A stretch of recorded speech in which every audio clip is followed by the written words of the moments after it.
acharnement contre-productif et aussi UDPS. Les Tshisekedistes sont appelés à la discipline et à la vigilance. Ce sont donc là les titres développés au cours de cette revue de presse. Bienvenue à vous tous, mesdames, messieurs. Bonsoir, le ministre délégué aux Finances en sursis, Assemblée nationale Matata, de nouveau en danger, titre le vrai modérateur. L'épée des Damocles suspendue sur la tête du ministre délégué aux Finances, Patrice Kitebi, vise aussi le Premier ministre Matata. Ce poulain de Matata est attendu aujourd'hui à l'Assemblée nationale dans le cadre d'une motion des défiances initiées contre lui et déposée au bureau de Minakou lundi dernier.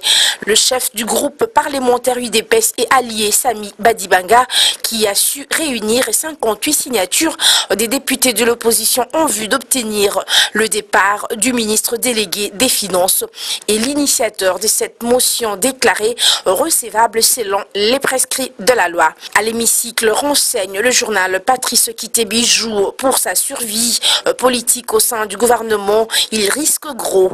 Les députés veulent avoir toute la lumière sur la gestion du budget 2013 alors que celui de l'exercice 2015 a été déclaré recevable.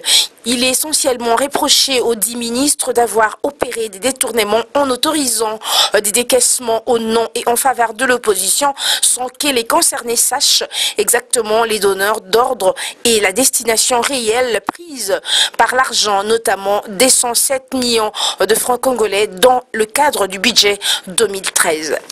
La même information relayée par le potentiel motion contre Kitebi, un acharnement contre-productif.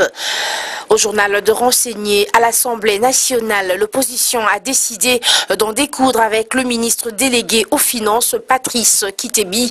Il est arrivé à réunir une soixantaine de signatures pour soumettre au vote une motion de défiance contre l'argentier national. À dire vrai, Patrice Kitebi n'est qu'un bouc émissaire. L'initiative de l'opposition vise en réalité à déstabiliser le gouvernement Matata.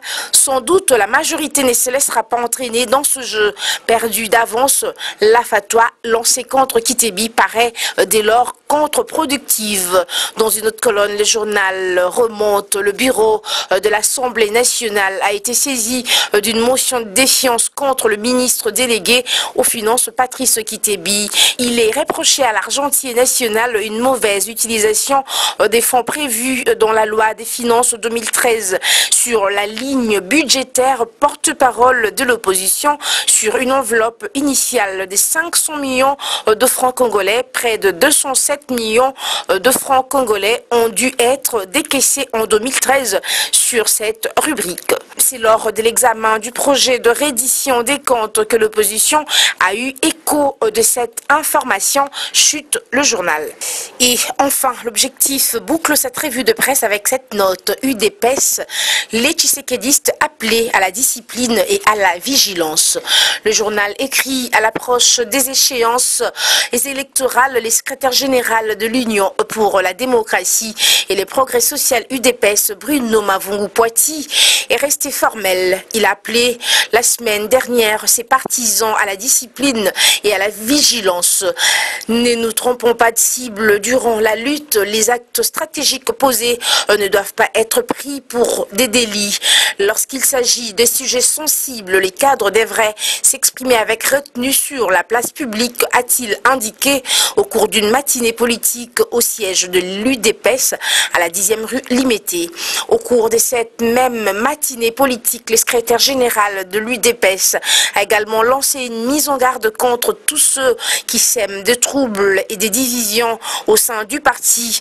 Les personnes ayant des questions à poser au président national devraient faire montre d'un comportement respectueux durant cette période de son indisponibilité, a rappelé Bruno Mavungu. Durant plus de 20 ans de lutte politique, remonte le journal, l'UDPS a fondé ses stratégies sur la discipline et le respect de la ligne de son leader Maximo. Tous ceux qui se sont écartés de cette ligne ont été poussés à la porte de sortie, à l'instar de Kibasa Maliba Birindoa et le plus récent Albert Moleka rappelle le journal, sans oublier les députés UDPS ayant accepté de siéger à l'Assemblée nationale et aussi les députés radiés. Une trentaine des députés de l'UDPS ont été radiés du parti sur l'ordre du Sphinx délimité qui appelait au boycott des institutions issues des élections de 2011. Ces élus du peuple ont été reprochés d'avoir foulé aux pieds la consigne qui leur interdisait de siéger à la chambre basse du Parlement. C'est donc tout pour cette revue de presse, mesdames, messieurs, bonsoir. C'en est donc fini pour cette revue de presse. Merci à vous de l'avoir écouté, mais également suivez-nous sur locoleiacongo.com. D'ici là, on se retrouve. Je vous souhaite bon début de week-end en avance. Portez-vous bien. Merci.